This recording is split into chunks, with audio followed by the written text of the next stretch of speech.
We started out with the E minor and the A sus2, then came the A major, the G major, the D major, the A minor and the E major, and now, yes, you're already guessed it, we still need our good old C major chord. The C chord is a chord which needs some experience, but don't worry, when you've mastered or played through all those videos from the previous ones, you should get a glimpse of how to do it. As I said in all the other videos, first of all, tune your guitar, this is important, otherwise when your guitar is not in tune, everything will not sound good. When you've mastered all the other chords, you should be able to do that after a while. Give yourself some time, 5 minutes a day. Once you've mastered all those open chords, it will just be beautiful. You have a big, big world out there with so many songs that are worth learning and that you will love. So let's check out C major.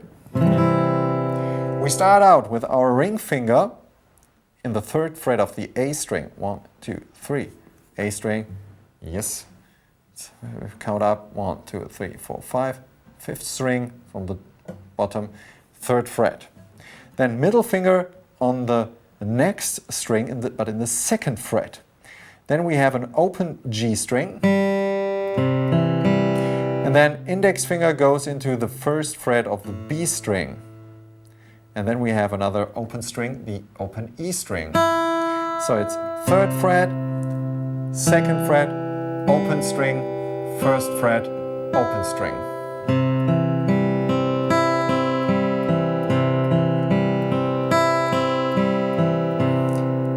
It probably won't sound like this in the beginning. It will sound like this.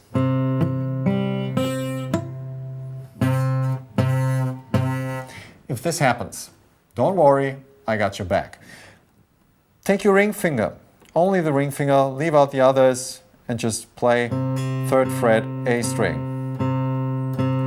Try to place the finger as close to the fret as possible, and don't place it like this. Place it like this. Then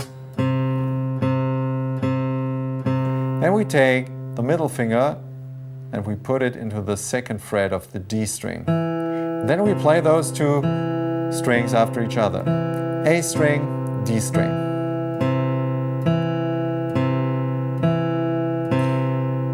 Okay, then we take a break. Shake your hand. Cool down your fingertips, and then we play those 2 strings and the open G string.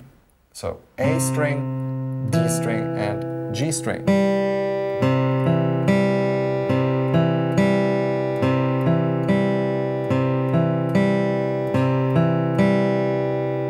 Make sure your fingers don't lie like this.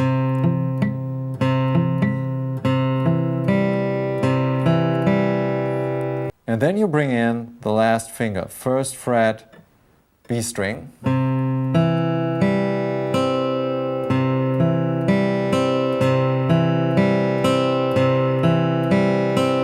Don't play the open E string yet.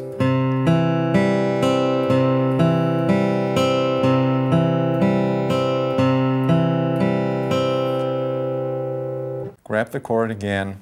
Don't play anything. Get used to this motion and the finger placement, because you have to build up pressure while your fingers are pretty far away from each other. And try to remember, be as close to the frets as possible, because there's the most easy part to create a note. When you're there, hard. Have to build up way more pressure. Bring them back close to the frets, not on the frets, but right next to them. Then you try to play all 5 strings. Don't play the low E string there.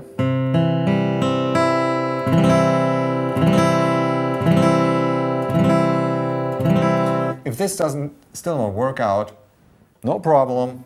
Get back to it the next day. Practice another chord that you can play, have some fun. Forget about the C chord for today. But when it works out, try to bring in your strumming pattern. Down, down, up, up, down, down, down, up, up, down, down, up, up, down, up. And then you can play a little chord progression. G chord for knocking on heaven's door, for example. G to the D, to A minor, again A minor. No strumming pattern, just lay the chords. G, D, and C. Easy, just try to focus on the chords themselves. This is the next step. If this is too hard for you and you still need to check out the C chord, that's totally fine. Don't worry, take your time. This is the most important thing. Do a dry exercise without strumming anything and start with G to the D. You might have forgotten already where your fingers need to go, so press pause, try to recap what G and D were like, and then we go to A minor, again A minor, then G, D, and now comes our C chord 2 times. Again. This is a way how you can practice those things. Without strumming, really focus on your grabbing hands so your fingers know where to go. This is really, really important. This is kind of like driving blindfolded otherwise, when you don't know where to go. I mean, it's possible that you can drive full throttle, you know where the brake is and stuff, but you don't know where to go. So you need to open up and focus on where we are and where you need to go. G, D, A minor, G, D, C, C. G, D, A minor, and G, D, and C. G, D, A minor, G, D, and there comes C, and again C, and G. I put a link in the video description of all the beginner lessons, so you can recap all the other chords, of course.